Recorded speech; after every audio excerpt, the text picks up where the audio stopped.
오늘의 말씀은 고린도후서 3장 12절로 18절 말씀입니다. 우리가 이 같은 소망이 있으므로 담대히 말하노니 우리는 모세가 이스라엘 자손들에게 장차 없어질 것의 결국을 주목하지 못하게 하려고 수건을 그 얼굴에 쓴 것 같이 아니하노라. 그러나 그들의 마음이 완고하여 오늘까지도 구약을 읽을 때에 그 수건이 벗겨지지 아니하고 있으니 그 수건은 그리스도 안에서 없어질 것이라. 오늘까지 모세의 글을 읽을 때에 수건이 그 마음을 덮었도다. 그러나 언제든지 주께로 돌아가면 그 수건이 벗겨지리라. 주는 영이시니 주의 영이 계신 곳에는 자유가 있느니라. 우리가 다 수건을 벗은 얼굴로 거울을 보는 것 같이 주의 영광을 보매 그와 같은 형상으로 변화하여 영광에서 영광에 이르니 곧 주의 영으로 말미암음이니라. 오늘 하나님의 말씀은 마음의 수건을 벗어라, 마음의 수건을 벗어라 라는 말씀으로 여러분과 은혜를 나누기를 원합니다. 여러분, 저한테 이제 많이 얘기를 들었을 것 같은데, 제가 최인철 교수의 프레임이라고 하는 책을 보다가 맨 앞에 나와 있는 동화 얘기가 굉장히 저는 항상 이 얘기를 굉장히 많이 합니다. 이 동화의 서양 동화인데 핑크대왕 퍼시라고 하는 그런 작품입니다. 핑크색을 광적으로 좋아하는 핑크대왕 퍼시는 자신의 옷뿐만 아니라 모든 소유물이 핑크색이었고 매일 먹는 음식까지도 핑크색 일색이었다고 합니다. 그러나 핑크대왕은 이것으로 만족할 수 없었습니다. 왜냐하면 성 밖에는 핑크가 아닌 다른 색들이 수없이 존재했기 때문에 그렇습니다. 고민 끝에 핑크대왕은 백성들의 모든 소유물을 핑크로 바꾸라라는 법을 제정합니다. 왕의 일방적인 지시에 반발하는 사람들 수 있었지만 어쩔 수 없이 백성들은 옷과 그릇, 가구 등을 모두 다 핑크색으로 바꿉니다. 그러나 핑크대왕은 여전히 만족하지 못합니다. 세상에는 아직도 핑크가 아닌 것들이 존재하고 있었기 때문에 그렇습니다. 그래서 이제 모든 나라에 있는 모든 나무와 풀과 꽃, 동물까지도 핑크색으로 염색하라라고 명령을 내립니다.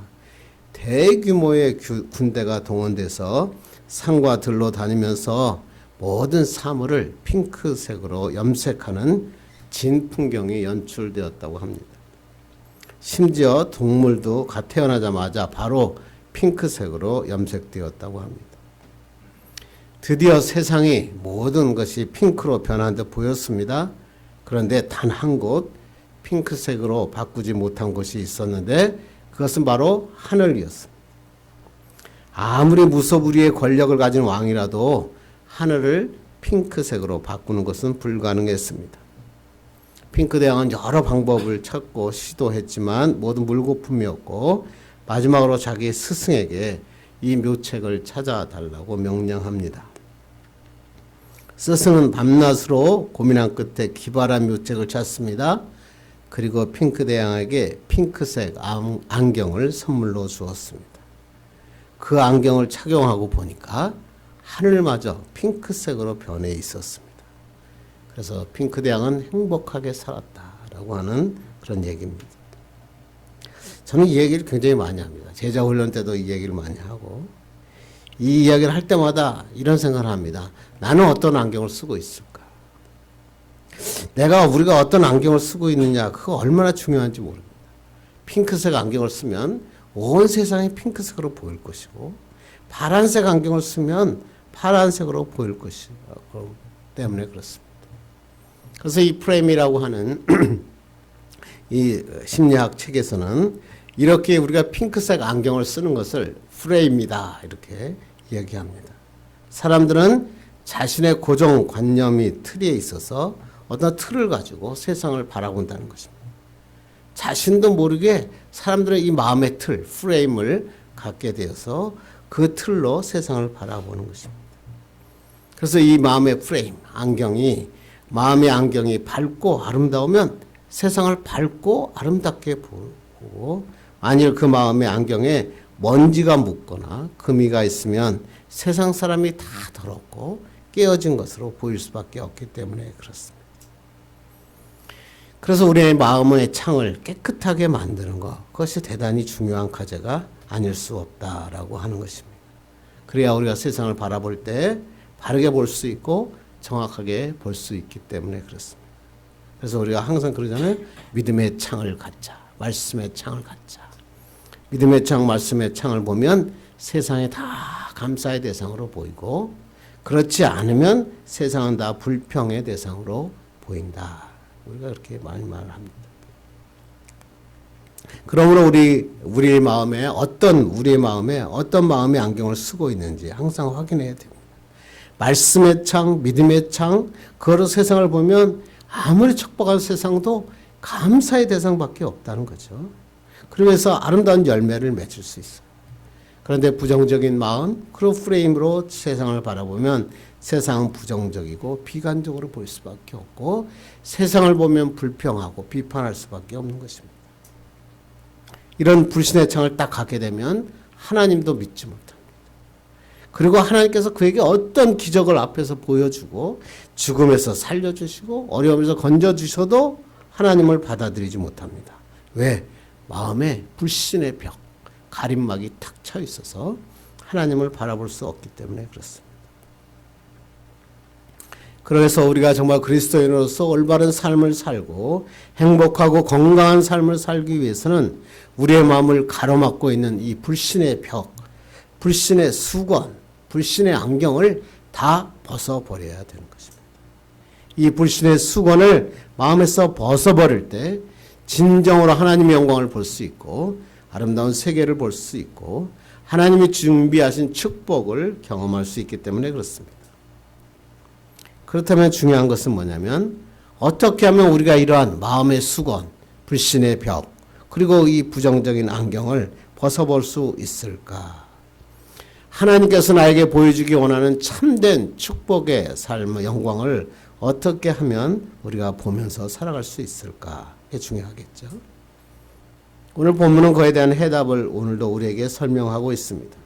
오늘 본문에는 마음에 덮인 수건이 벗겨지지 않아서 하나님께서 주신 참 영광을 바라보지 못했던 유대인들에 대한 모습이 오늘 본문은 소개되고 있습니다.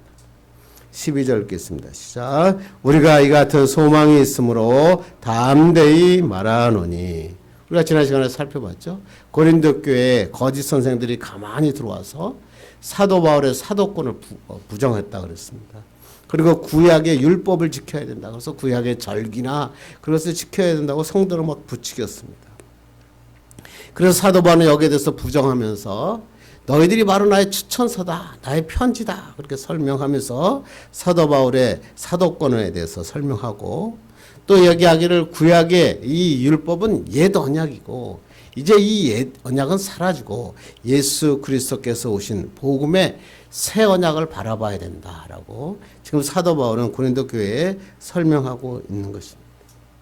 그래서 오늘 본문에 우리가 이 같은 소망이 있으므로 해서 이 같은 소망은 뭐냐면 새 언약, 복음이 가지고 있는 소망이라고 얘기합니다. 그러니까 우리는 이제는 옛 소망이 아니라 새 소망을 가져야 된다. 그래서 이제는 이 율법이 주어지는 소망이 아니라 예수 그리스도의 영광, 예수 그리스도의 축복을 주어지는 복음을 가지고 살아가는 자가 되어야 된다라고 이야기하는 것입니다. 그러나 유대인들은 그렇지 못했다는 거죠.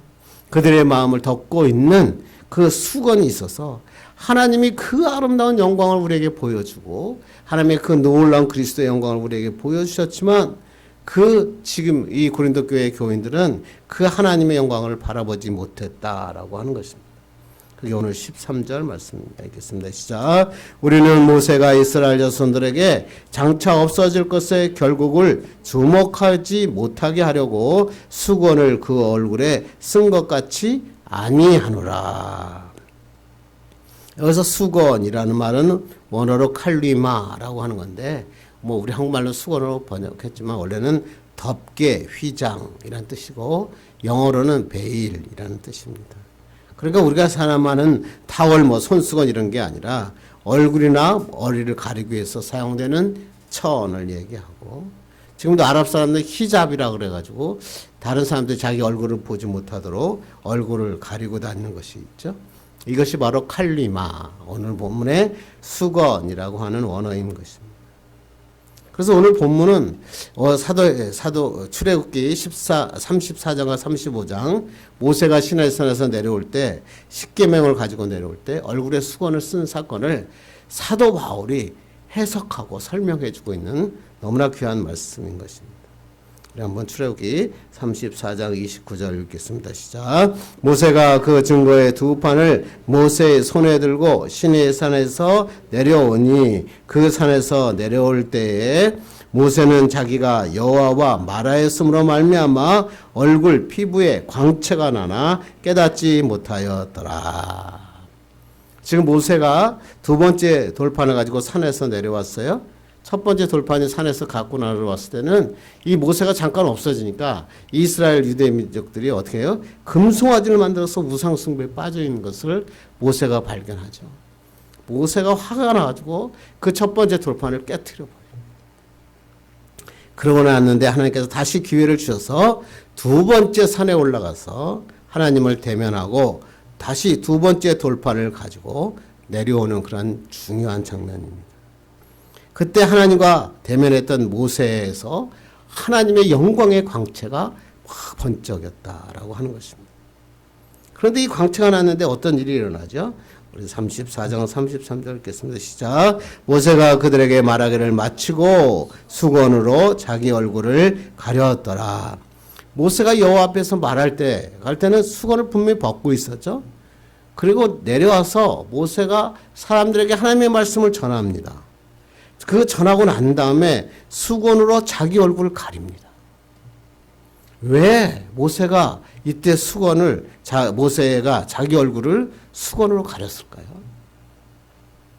거기에 대한 설명이 30절 한번 읽겠습니다. 시작. 아론과 온 이스라엘 자손이 모세를 볼 때에 모세의 얼굴 피부에 광채가 남을 보고 그에게 가까이 하기를 두려워하더니 이스라엘 백성이 모세의 얼굴 피부에 광채가 나는 것을 보고 모세를 가까이 하기를 두려워했다. 왜?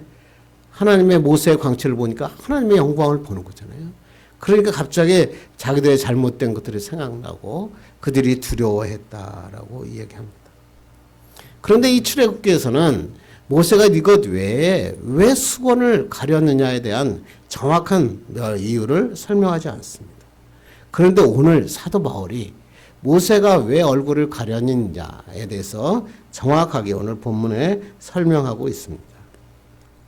한번 13장은 다시 읽겠습니다. 시작. 우리는 모세가 이스라엘 자손들에게 장차 없어질 것의 결국을 주목하지 못하게 하려고 수건을 그 얼굴에 쓴 것 같이 아니하노라. 그러니까 보니까 뭐야? 모세가 얼굴에 수건을 쓴 이유가 뭐라고요?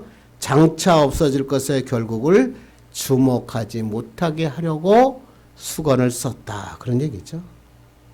그 여기서 장차 없어질 그것이 뭐죠? 바로 율법이라고 하는 겁니다. 그러니까 율법이 가지고 있는 일시적인 영광을 주목하지 못하게 하기 위해서 모세가 뭐예요? 수건을 얼굴로 가렸다. 바울이 이렇게 해석하는 거죠. 너무나 멋진 해석이죠. 왜 그렇죠? 예수 그리스도가 이제 오셨잖아요. 그래서 이제 율법의 일시적인 영광은 이제는 필요 없어진 거예요. 예수 그리스도의 영원하신 놀라운 영광, 새 언약의 영광이 나타나는 것입니다. 그러므로 이제는 이 수건을 가릴 필요가 없는 거예요. 모세가 가렸던 것은 뭐예요? 이 율법의 영광을 보지 못하게 하려고 가린 건데 예수 그리스도가 오셨으니까 이제 그 율법의 영광은 사라졌잖아요. 그러니까 이제 수건을 벗고 행복하게 자유롭게 살아라 이렇게 얘기하는 것입니다. 모세는 뭐야? 자신의 얼굴에 비춰지는 영광, 이 율법의 영광은 이미 사라질 영광이라는 것을 알고 있었기 때문에 그래요. 그래서 백성들이 또 이 사라질 영광에 막 현혹돼 가지고 막 율법만을 찾고 막 그럴까봐 얼굴을 수건으로 가렸죠.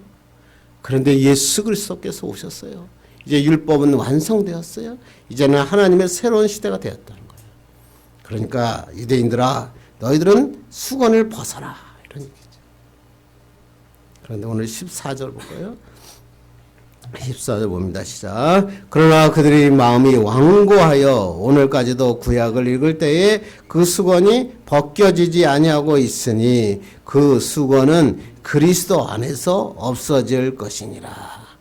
아니 근데 유대인들이 이 수건을 안 벗고 있는 거야 아직까지. 오늘 본문에 완고하다 포로라는 말은 뭐냐면 돌이라고 하는 포스라고 하는 말에서 나온 말이죠. 그래서 이 완고하다 포로는 뭐냐면 돌같이 되다, 굳어지다. 그러니까 마음이 어떻게 되는 거야? 돌같이 딱딱하게 굳었다.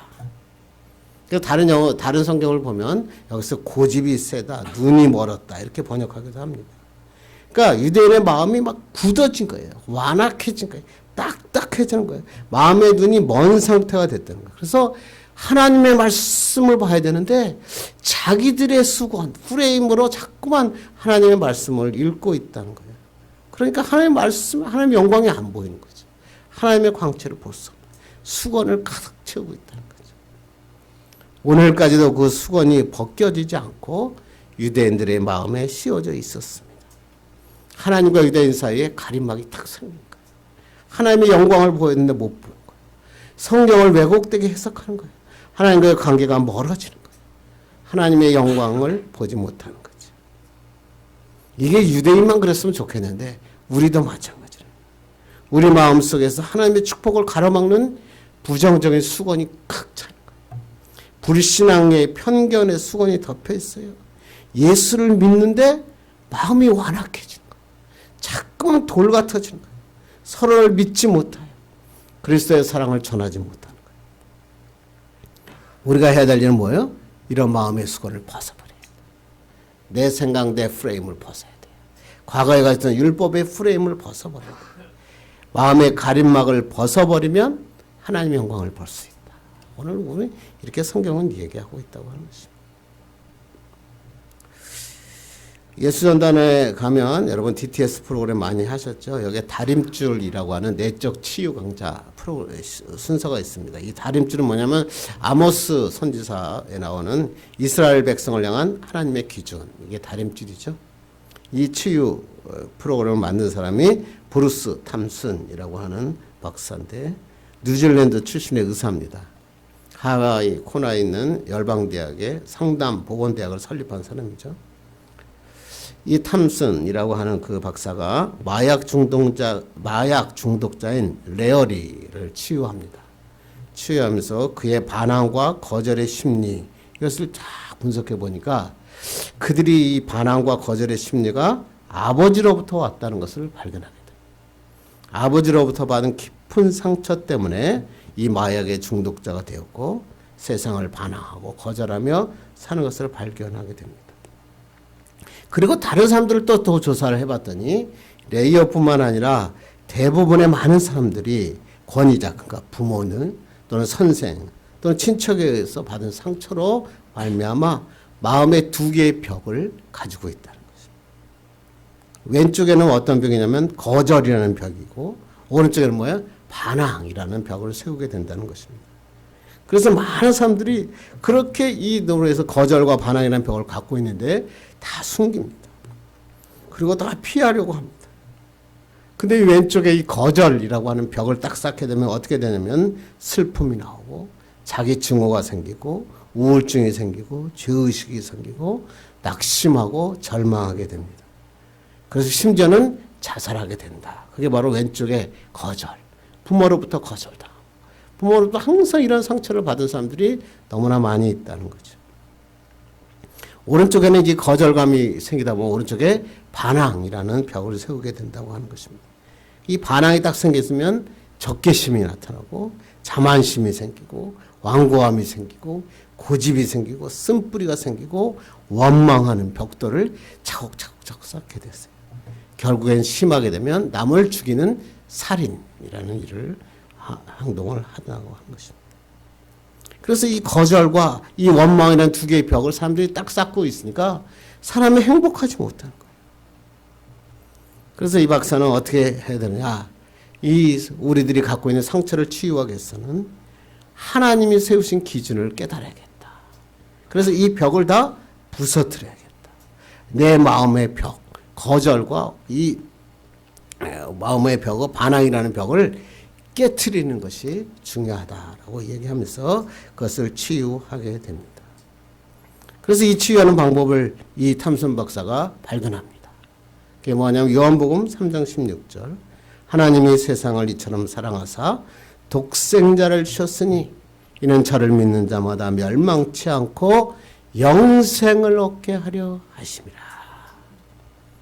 이 복음의 사랑, 이 복음의 사랑을 경험하기 전까지는 마음의 두 벽을 허물 수 없다. 다시 말하면 이 두 개의 벽을 헐기 위해서는 하나님이 나를 사랑하신다는 이 요한복음 3장 16절의 말씀을 기억해야 된다라고 얘기하는 것입니다. 내적 치유의 중요한 기초는 뭐야? 복음이다. 복음. 그리고 이 복음을 통한 하나님의 사랑을 경험할 때 비로소 참된 자유가 일어나고 내 마음의 벽은 허물어진다라고 하는 것입니다. 그래서 이 예수의 DTS 프로그램 가면 이 시간에 일대이 모아서 마음의 벽을 허물기라고 하는 프로그램을 진행을 합니다. 그렇습니다. 우리 마음속에 들여진 이런 마음의 벽, 마음의 수건은 생각한 것보다 훨씬 무섭습니다. 이것을 벗지 못하면 진정한 축복을 맛볼 수 없습니다. 이게 특히 부모로부터 받은 상처는 이게 깨어지지 못합니다. 왜? 남에게 드러낼 수 없는 것이기 때문에 그렇습니다. 그래서 이것을 다 벗어버려야 진정한 축복을 받을 수 있습니다. 하나님께서 준비하신 참된 영광을 목격할 수 있다고 하는 것입니다. 그래서 예수 믿으면 이 마음의 벽을 깨트려야 돼요. 마음의 수건을 벗어버려야 된다고 하는 것입니다. 그래서 성경은 이렇게 이야기하고 끝나지 않죠. 그러면 어떻게 하면 이 마음의 수건을 벗겨버릴 수 있을까? 마음의 벽을 무너뜨릴 수 있을까? 오늘 본문은 우리에게 이 마음의 수건을 벗기에 필요한 두 가지 중요한 원칙을 우리에게 설명해 주고 있습니다. 첫째, 우리 마음의 수건을 벗기 위해서는 주께로 돌아와야 된다. 그리스도에게로 돌아올 때, 즉 삶의 방향을 세상에서 하나님께로 돌릴 때, 그때 놀라운 역사가 일어난다. 우리의 마음에 덮었던 수건이 벗겨진다. 그게 오늘 15절, 16절입니다. 읽겠습니다. 시작. 오늘까지 모세의 글을 읽을 때 그 수건이 그 마음을 덮었도다. 그러나 언제든지 주께로 돌아가면 그 수건이 벗겨지리라. 이 말씀만 한번 기억해도 됩니다. 유대인의 마음에는 율법의 수건, 정죄의 수건이 덮여 있었죠. 그런데 뭐예요? 그러나 언제든지 주께로 돌아가면 그 수건이 벗겨지리라. 그리스도에게로 방향을 전환하라는 거예요. 내 인생의 방향을 하나님 그리스도에게로 전환하면 그 수건이 벗겨진다. 왜 그렇죠? 왜 이런 말씀을 지금 사도 바울이 하고 있죠? 예수 그리스도께서 오심으로 모든 율법은 완성되었어요. 율법에서 요구했던 모든 요구사항들을 예수님이 십자가를 지심으로 다 성취하셨죠. 그래서 이제는 예수님께로 돌아오면 이제 율법의 수건들 다 필요 없다는 거예요. 다 벗겨버리라는 거예요. 이거를 우리는 뭐라 그래요? 십자가 사건, 구속의 사건 이렇게 얘기하는 겁니다.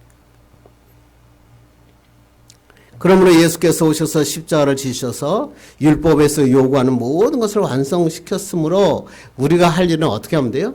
주께로 돌아오기만 하면 돼요. 주께로 돌아오기만 하면 이 모든 것들은 주님이 책임져 주시는 거죠. 예수님께서 나를 위해 죽으시고 부활하신 사실을 인정할 뿐만 아니라 예인격적으로 예수를 영접한 후에 다음에 해야 될 게 뭐라고요? 항상 우리 여기서 끝이면 안 된다. 성경은 항상 그러잖아요. 마음으로 믿고 끝이면 안 돼요. 삶의 방향을 내 중심에서 예수 그리스도의 중심으로 바꿔라. 그게 돌아오는 거예요. 그렇게 되면 어떻게 되고요? 나의 어떤 죄짐, 무거운 수건들 다 벗겨지고 만다. 근데 옛날 어르신들이 이런 얘기 많이 했죠. 세월이 약이다. 세월이 약이다. 지나가면 다 잊혀진다. 그런데 그럴 줄 알았는데요. 우리 마음속의 상처는 그렇게 흘러가지 않더라고요. 계속 남아요. 나이가 들어서 60이 넘고 막 그래도 이 상처들은 쉽게 사라지지가 않더라고요. 이 죄책감, 죄책감은 시간이 지난다고 흘러간다고 벗겨지는 게 아니구나. 어떻게 하라고요? 마음의 수건을 벗기 위해서는 방향을 그리스도께로 돌아올 때, 방향을 전환할 때 마음의 수건을 벗을 수 있다. 그런데 이걸 알지 못해서 아직도 죄와 상처를 가슴에 안고 그냥 끙끙거리고 사는 사람들이 굉장히 많아요. 근데 그 다윗의 얘기를 보면, 다윗을 한번 보시면 알 수 있어요. 우리 시편 32편 보겠습니다. 시작. 허물의 사함을 받고 자신의 죄가 가려진 자는 복이 있도다. 내가 입을 열지 아니할 때에 종일 신음함으로 내 뼈가 쇠하였도다. 이게 뭐죠? 다윗이 우리아의 아내 밧세바를 범한 후에 회개하면서 지은 시죠. 충직한 자신의 부하를 죽이고 그의 아내를 취했잖아요. 그랬더니 이게 어떤 사건이에요? 간음, 살인, 거짓, 탐욕, 이런 네 가지의 큰 범죄, 계명을 범하는 범죄를 지은 거죠. 이 죄의 무게가 얼마나 무겁고 고통스러운지 뭐예요? 내가 입을 열지 아니할 때에 종일 신음함으로 내 뼈가 쇠하였다. 그래요. 옛날 성경을 읽으면 더 가슴이 아프죠. 옛날 성경은 뭐라고 되냐면 내가 토설치 아니할 때라고 이렇게 했어요. 이 말의 뜻은 뭐예요? 죄를 자백하지 않고 가슴에 묻어뒀다, 이런 뜻이죠. 내 뼈가 쇠하였다는 말이 뭐예요? 마음속에 죄를 품고 살아갈 때 얼마나 고통이 심했는지 뼈가 부스러지는 것 같았다, 이렇게 얘기해요. 이 부스러지는 고통은 무슨 얘기냐면 진통제를 맞아도 이 진통이 그것이 해결되지 않는, 아픔은 계속 지속되는 거, 그걸 갖다가 뭐라 하냐면 뼈가 쇠하는 고통, 뼈가 부스러지는 고통이다. 그렇습니다. 우리 가운데도 우리의 마음을 짓누르고 있는 이런 죄책감이 있다면 주님께 돌아와서 다 토해내야 돼요. 입을 열어 주님께 다 내놔야 돼요. 그렇게 하면 하나님의 놀라운 역사가 일어나요. 주님의 만지심이 뭔지 깨달아요. 하나님께서 시원케 하심을 경험할 수 있어요. 그런데 주님께 돌아오지 않으면, 내 마음의 것을 꺼내어 토설치 아니하면 이러한 상처는 해결되지 않습니다. 그래서 우리는 주님께 돌아와 담대히 주의 보좌 앞에 나와 내가 마음에 가졌던 마음의 상처를 주님 앞에 다 내려놓으면 하나님께서 우리의 마음의 수건을 벗겨주세요. 그렇게 되면 어때요? 그리스도인의 광채가 나요. 그리스도를 만나면 기쁨이 넘쳐요.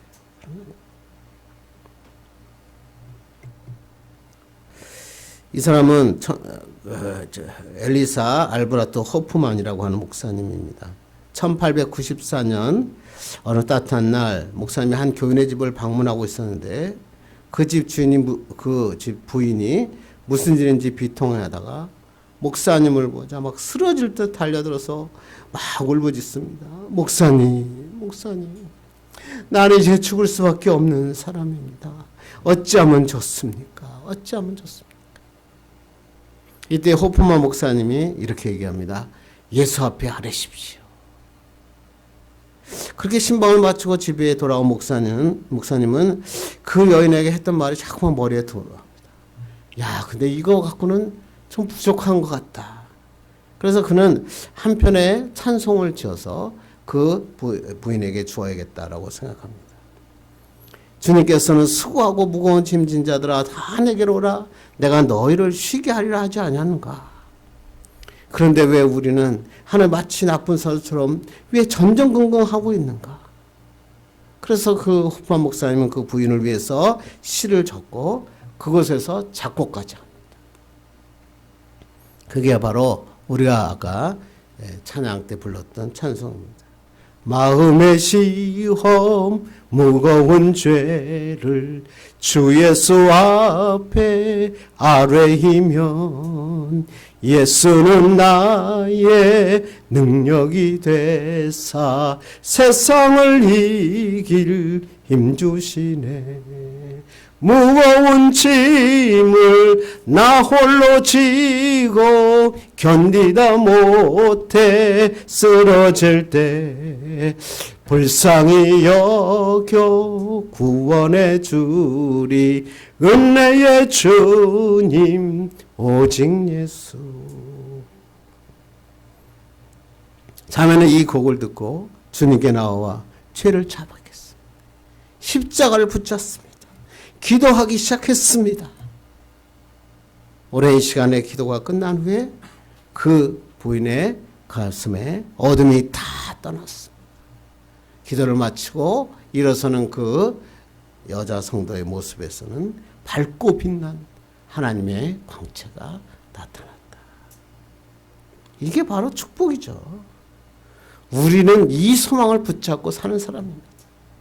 누구를 찾아가도 내 마음의 상처 해결해 주지 못하죠.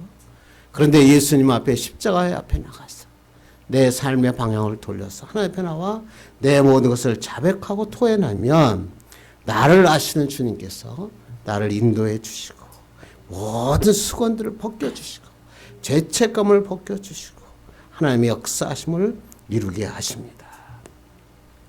여러분의 마음에 예수께로 돌아와 주님 앞에 구하는 여러분 되기를 간절히 바랍니다. 두 번째는요, 성령의 능력을 의지하라. 마음의 수건을 벗기 위해서 주님 앞에 나와 모든 것을 내려놓아야 됩니다. 그런데 이제 그 내려놓고 난 다음에 삶을 살아가기 위해서는 그것만으로는 충분하지 않습니다. 왜? 오랫동안 뿌리를 쌓고 있던 이 옛 속성이 우리들에게 남아있기 때문에 그렇습니다. 잘못된 옛 성품, 잘못된 옛 속성이 남아있기 때문에 한두 번 그냥 고백하고 결단한다고 해결되는 게 아니에요. 이 옛 성품을 이기고 새로운 삶을 살기 위해서는 뭐예요? 우리의 능력이 아니라 성령의 능력이 필요하다. 그게 오늘 본문 17절입니다. 읽겠습니다. 시작. 주는 영이시니 주의 영이 계신 곳에는 자유가 있느니라.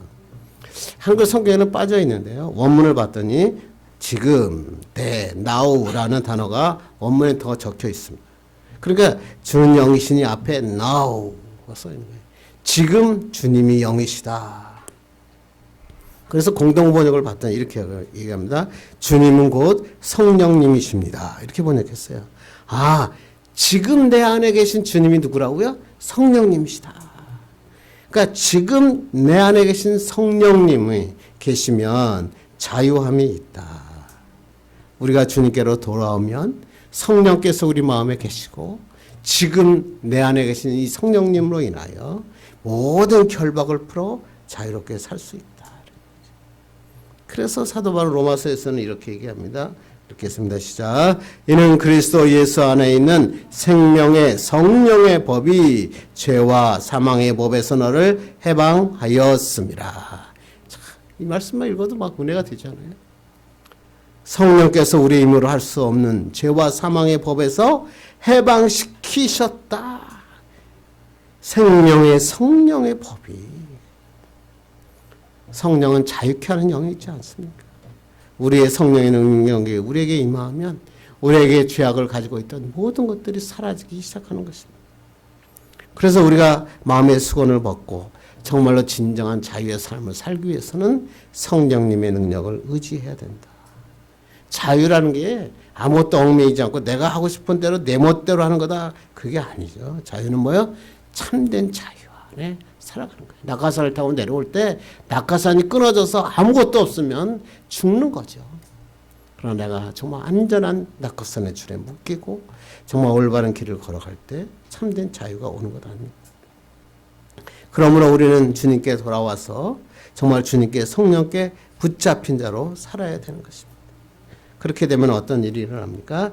우리 18절 읽겠습니다. 시작. 우리가 다 수건을 벗은 얼굴로 거울을 보는 것 같이 주의 영광을 보매 그와 같은 형상으로 변하여 영광에서 영광에 이르니 곧 주의 영으로 말미암음이라. 여러분 이 성경이 해석됩니까? 우리가 수건을 벗고 거울을 보면 우리가 여러분 수건을 탁 벗고 거울을 보면 뭐가 보이죠? 내 얼굴이 보여요. 자기 얼굴이 보이는 거 아니에요? 그런데 오늘 본문에는 뭐라고요? 수건을 벗은 얼굴로 거울을 봤더니 뭐가 보인다고요? 주의 영광을 본다. 이렇게 설명하고 있잖아요. 즉 뭐예요? 자기 얼굴에서 모세의 얼굴에 끼쳤던 그 영광, 하나님의 영광이 나의 얼굴에 보인다는 거예요. 얼마나 기쁘고 행복하면 하나님의 영광이 내 얼굴에서 보이겠습니까? 어떻게 이런 현상이 일어난다고요? 오늘 보니까 주의 영으로 말미암음이라. 성령으로 말미암아 내 얼굴에 뭐가 난다고요? 주의 영광의 빛이 보인다는 거예요. 이 모든 일을 일으키시는 분 누구라? 성령이다. 성령. 그래서 그와 같은 형상으로 변화한다라고 하는 변화한다는 원어를 찾아볼 수동태인데 변화하고 있는 상태다. 이런 얘기. 그러니까 한 번에 완전히 변화되는 게 아니라 그리스도의 영광의 모습으로 조금씩 변화되어 간다. 이렇게 싹 변화되면 그들의 삶에서 어떤 모습이 나타날까요? 우리가 너무나 잘 알고 있는 갈라디아서 5장 22절 23절 읽겠습니다. 시작. 오직 성령의 열매는 사랑과 희락과 화평과 우레 참음과 자비와 양성과 충성과 온유와 절제니 이 같은 것을 금지할 법이 없느니라. 성령께서 우리의 삶을 주도하면 우리의 삶엔 그리스도의 영광이 나타나는데 그 그리스도의 영광이 나타나기 때문에 그리스도에는 매력 있는 그리스도입니다. 그래서 그의 곁에 가면 뭐야? 그리스도의 향기가 나타나죠. 모든 사람을 행복하게 해요. 온유와 절제와 그 뭐 사랑과 희락과 이런 게 나오니까 그 옆에만 가면 모든 사람이 행복해지는 거예요. 그래서 뭐라고 하는 거예요? 많은 사람들 하여금 수건을 벗은 얼굴로 주의 영광을 바라보게 한다. 그게 오늘 본문의 해석이에요. 그런데 이와 같은 축복은 하루아침에 일어나는 것이 아니다. 평생에 걸쳐서 영광에서 영광으로 변화되는 과정이 필요하다. 그러니까 예수 믿을 때 하루아침 그냥 뭐 짧게 뭐 1년 동안 뭐 열심히 하다가 교회 떠나고 그런 거 아무 의미 없어. 정말 꿋꿋하게 묵묵하게 주님의 길을 걸어갈 때 그의 얼굴에 그리스도의 영광이 빛이 나는 거예요. 예수 믿는 자는 그래서 얼굴이 이쁘다 그러잖아요. 멋있다 그러잖아요. 이런 사람이 세상을 살아가면 하나님의 나라가 만들어지는 거예요. 그래서 우리는 하나님의 말씀을 매일매일 묵상해야 돼요. 하나님의 말씀 안 읽고는 하나님의 뜻을 알지 못하잖아요. 하나님의 계획이 무엇인지 매일매일 물어야 돼요. 새벽마다 기도하는 이유가 뭐예요? 하나님, 나를 쓰시는 이유가 뭡니까? 나를 통해서 하나님이 원하시는 게 무엇입니까? 그렇게 하면 하나님께서 뭐예요?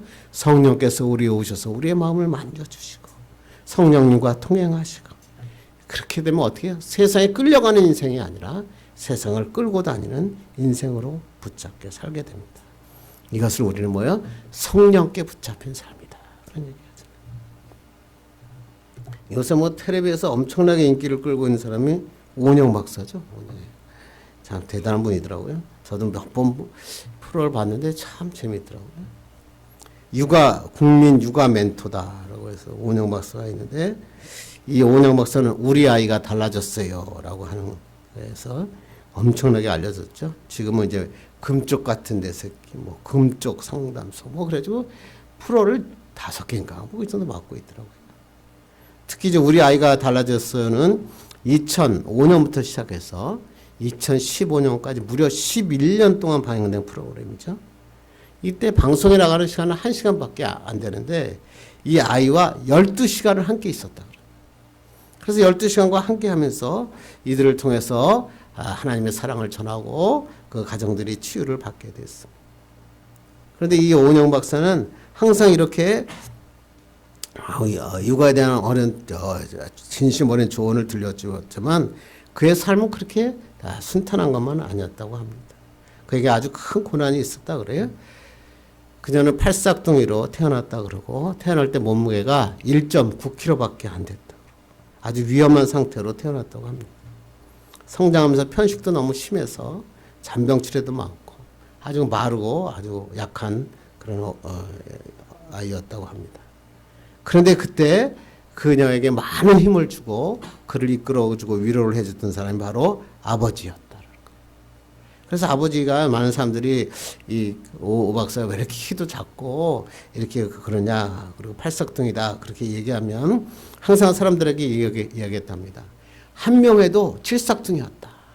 그런데 우리 딸은 달리기를 굉장히 잘한다.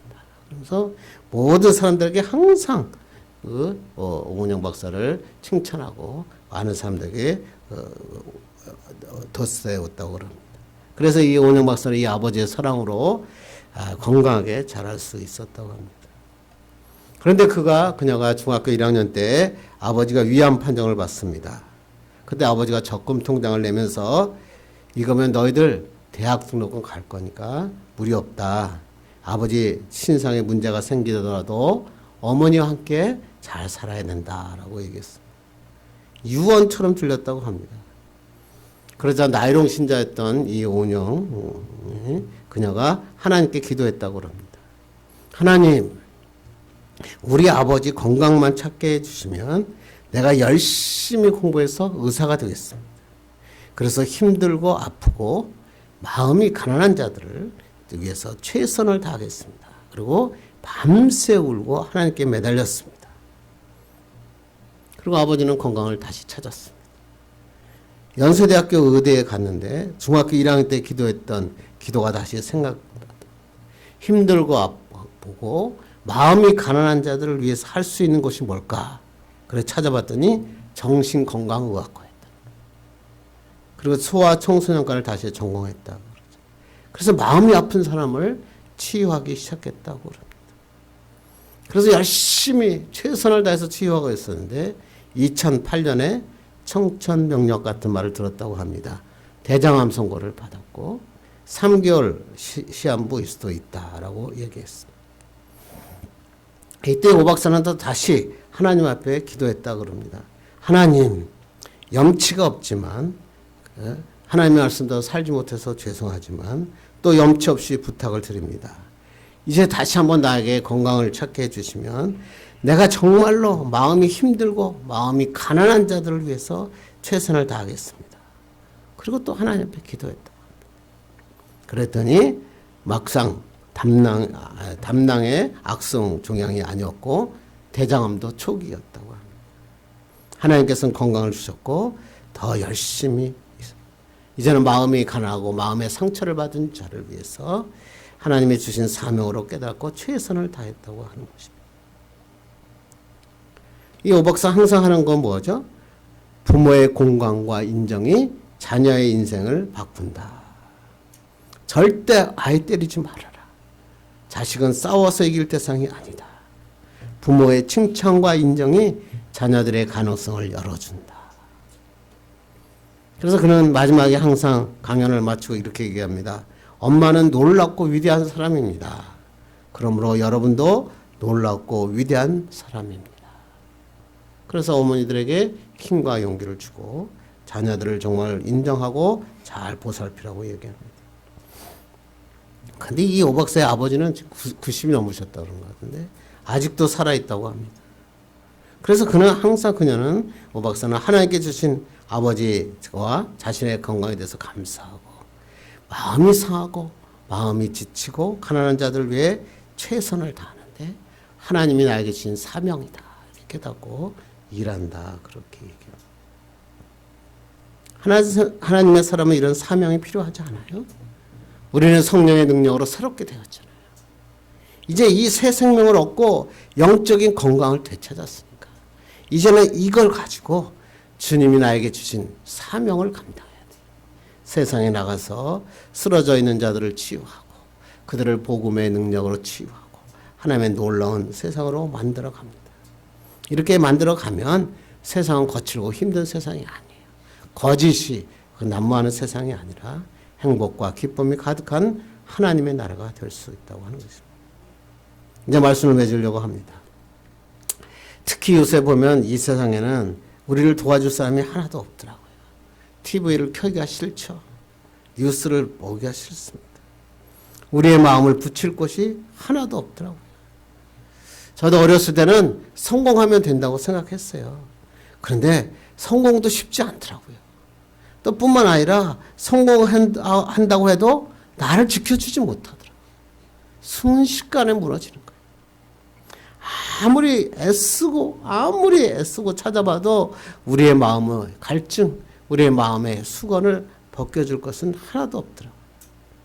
그런데 우리가 주님 앞에 돌아서면 주님 앞에 나오면, 하나님의 보좌 앞에 나가게 되면 하나님께서 생수를 부어주세요. 상한 심령을 회복시켜 주세요. 그리고 성령께서 힘을 주세요. 내가 너와 동행하겠다.